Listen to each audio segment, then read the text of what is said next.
CUSAT 2025 application നാളെ തൊട്ട് start ആവും എന്നുള്ളത് അവരുടെ ഒഫീഷ്യലി പേജിൽ വന്നിട്ടുണ്ട്. അപ്പൊ നിങ്ങൾ ജസ്റ്റ് സെർച്ച് ചെയ്ത് നോക്കുക ക്യുസാറ്റ് ക്യാറ്റ് 2025 അല്ലെങ്കിൽ രജിസ്ട്രേഷൻ നോക്കുമ്പോൾ ഒഫീഷ്യലി കിടപ്പുണ്ട്. പ്രോസ്പെക്ടസ് ഇന്നലെ തൊട്ട് നിങ്ങളുടെ അവൈലബിൾ ആയിട്ടുള്ള നിങ്ങൾ നോക്കി കഴിഞ്ഞാൽ നിങ്ങൾക്ക് കിട്ടും.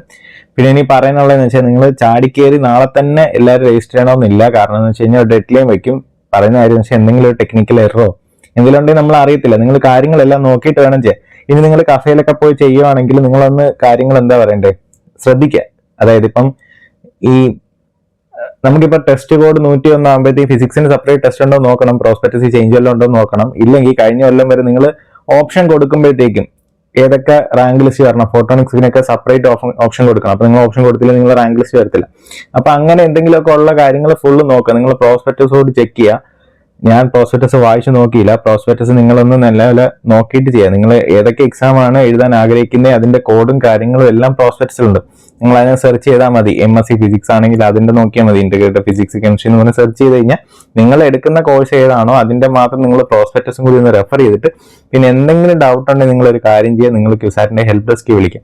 ഹെൽപ്പ് ഡെസ്ക് വിളിച്ചു കഴിഞ്ഞാൽ അവർ നിങ്ങളെ മാക്സിമം ഗൈഡ് ചെയ്യും. അതായത് എല്ലാവരും എന്നെ വിളിച്ചു കഴിഞ്ഞാൽ ഞാൻ ക്ലാസ്സിലായിരിക്കും, എനിക്ക് കോൾ അറ്റൻഡ് ചെയ്യാൻ പറ്റില്ല. അപ്പം എന്നെ വിളിച്ചാൽ കിട്ടാനുള്ള ചാൻസ് വളരെ കുറവാണ്. മെസ്സേജ് ആണെങ്കിലും ഞാൻ തിരക്കിലായിരിക്കും. നിങ്ങൾ മാക്സിമം ക്യുസാറ്റിനെ ഹെൽപ്പ് ഡെസ്കിൽ വിളിക്കുക. കാരണം എന്നെക്കാട്ടിലും കാര്യങ്ങൾ കൂടുതൽ അവർക്കായിരിക്കും അറിയുന്ന ഈ രജിസ്ട്രേഷനെ പറ്റിയൊക്കെ. അപ്പൊ എന്തെങ്കിലും പ്രശ്നം നിങ്ങൾ നേരിടുന്നതുകൊണ്ട് രജിസ്ട്രേഷൻ ഉണ്ട് നിങ്ങൾ മാക്സിമം ക്യുസാറ്റിന്റെ ഹെൽപ്പ് ഡെസ്കിൽ കോൺടാക്ട് ചെയ്ത് കഴിഞ്ഞാൽ അവരെന്തായാലും നിങ്ങളെ ഹെൽപ്പ് ചെയ്തിരിക്കും. നിങ്ങളൊരു മെയിൽ അയച്ചാൽ പോലും അവർ കാര്യങ്ങൾ കറക്റ്റായിട്ട് റിപ്ലൈ. എനിക്ക് ഡൗട്ട് ഉണ്ടെങ്കിൽ പോലും ഞാൻ മെയിൽ അയക്കുക ചെയ്യുന്നത്. അപ്പം മെയിലിൽ അല്ലെങ്കിൽ കോളിൽ അവർ കറക്റ്റ് ആയിട്ട് നിങ്ങൾക്ക് എന്തെങ്കിലും ഗൈഡൻസ് ആണെങ്കിൽ അവരും തരും. പിന്നെ എനിക്ക് മെസ്സേജ് ഇടുവാണെങ്കിൽ മെസ്സേജ് ഇടുക. കോളിനെക്കാളും ഞാൻ പ്രിഫർ ചെയ്യുന്നത് നിങ്ങൾ എനിക്ക് മെസ്സേജ് ഇടുന്നത്. കാരണം ഞാൻ തിരക്കിലായിരിക്കും, എനിക്ക് എപ്പോഴും കോൾ അറ്റൻഡ് ചെയ്യാൻ പറ്റിയെന്ന് വരത്തില്ല. അപ്പൊ മെസ്സേജ് ആണെങ്കിലും ഞാൻ ചിലപ്പോൾ ഒരു 8-9 മണിയൊക്കെ ആകുമ്പോഴായിരിക്കും ചിലപ്പോൾ ഫ്രീ ആകുന്നത്. അപ്പോഴത്തേക്ക് എല്ലാ മെസ്സേജും കൂടി എടുത്ത് നോക്കുന്നത് പോസിബിലിറ്റി കുറവായിരിക്കും. അപ്പം എന്റെ അവൈലബിലിറ്റി കുറവാണ്. അതുകൊണ്ട് ഞാൻ പറയാം നിങ്ങൾ മാക്സിമം ഹെൽപ്പ് ഡെസ്കിന്റെ ഫെസിലിറ്റിയും കൂടി യൂട്ടിലൈസ് ചെയ്യുക.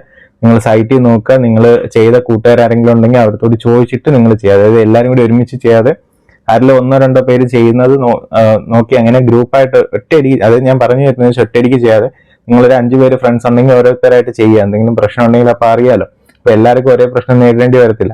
അപ്പൊ നിങ്ങൾ നോക്കിയും കണ്ടും ആലോചിച്ചും രജിസ്ട്രേഷൻ ചെയ്യുമ്പോൾ വയ്ക്കുക. അതെനിക്ക് പറയുന്നുള്ളൂ. അപ്പൊ നാളെ എന്തായാലും തുടങ്ങുമ്പോഴത്തേക്കും അവരുടെ സൈറ്റിൽ കാര്യങ്ങൾ കിട്ടും. കാരണം ഇത് ഒഫീഷ്യൽ ആയിട്ട് വന്നതാണ്. നിങ്ങൾ സൈറ്റ് നോക്കി കഴിഞ്ഞാൽ ഇപ്പൊ അവർ ഇട്ടിട്ടുണ്ട് 6-ാം തീയതി തുടങ്ങും എന്നുള്ളത്. അപ്പൊ ഞാൻ പറയുന്ന ഒരു ഇൻഫർമേഷൻ അല്ല, വേറെ പത്രത്തിലൊന്നും അല്ല, തേർഡ് പാർട്ടി അല്ല പറയുന്നത്. അവരുടെ സൈറ്റിൽ തന്നെ പറഞ്ഞ ഇൻഫർമേഷൻ എല്ലാവരും ചെക്ക് ചെയ്യുക.